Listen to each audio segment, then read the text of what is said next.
Good morning, I'm meteorologist Caitlyn Lorr. We're starting the day off with some cloudy skies out there, and get used to it because that cloud coverage isn't going anywhere for the next several hours. We are going to be mostly cloudy, but at least the snow has mostly stopped. I say that because there are still a few snowflakes popping up around the area, but overall, not much more than that. Roads are clear. Satellite radar imagery showing that we are just seeing cloudy skies. You can see we are seeing a little bit of light snow out to the northeast of us from the Twin Cities across the border into Wisconsin.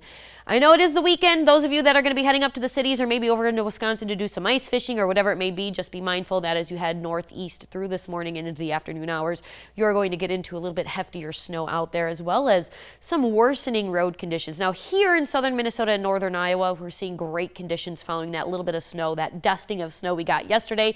But if you are planning on going towards the Twin Cities, especially crossing over into Wisconsin, expect those roads to get a little bit worse out there with partially to completely snow covered, especially once you make that cross into Wisconsin. Now temperatures here back at home are mainly in the mid-20s, though we are seeing as low as 21 degrees in Worthington. Good chunk of the area, including Mankato, sitting right in the middle at 25 degrees, with the warmest coming in at 28 right now. This is the warmest morning. I know we've been saying that, but again, this is the warmest morning now that we've had so far this week, topping out the last couple of mornings. But winds ranging from 5 to 15 miles an hour out of the west-northwest is making it feel more like what it has been reading out there, which is the teens. What this means is it feels like 17 degrees outside here in Mankato, Blue Earth, and Redwood Falls, with the lowest wind chill coming in at 10 degrees out by Worthington. That being said, you still need your jacket as you head out the door because it is still feeling a little bit on that bitter side.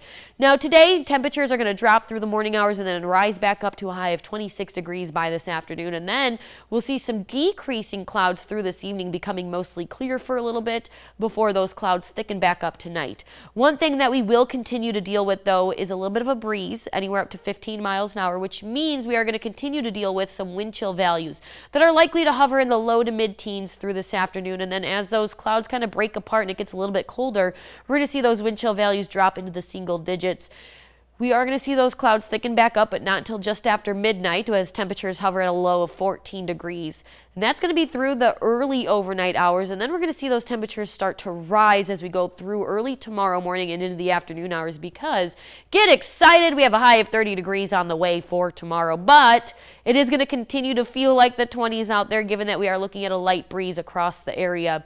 Here's a look at your extended forecast. We are tracking that chance for some flurries this morning, high of 30 tomorrow, but a cold front moving through on Sunday, and it's going to move through early Sunday morning, which means temperatures are actually going to drop throughout the day with that chance of some flurries and light snow out there. It's going to get quite blustery and cold. And we're going to hold on to that cold through Monday and Tuesday of next week, with single-digit highs and temperatures dropping below zero starting Sunday night.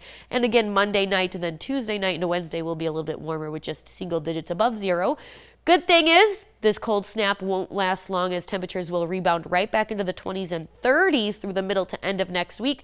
Enjoy that little bit of a warm up, because temperatures will cool back down to below average once again as we go into and through next weekend. That's everything I have for you guys this morning. As always, you can tune in to Cato Living later on at 4, as well as for a look at your local news, weather, and sports. Tune in to KUIC News Now tonight at 5, 6, and 10.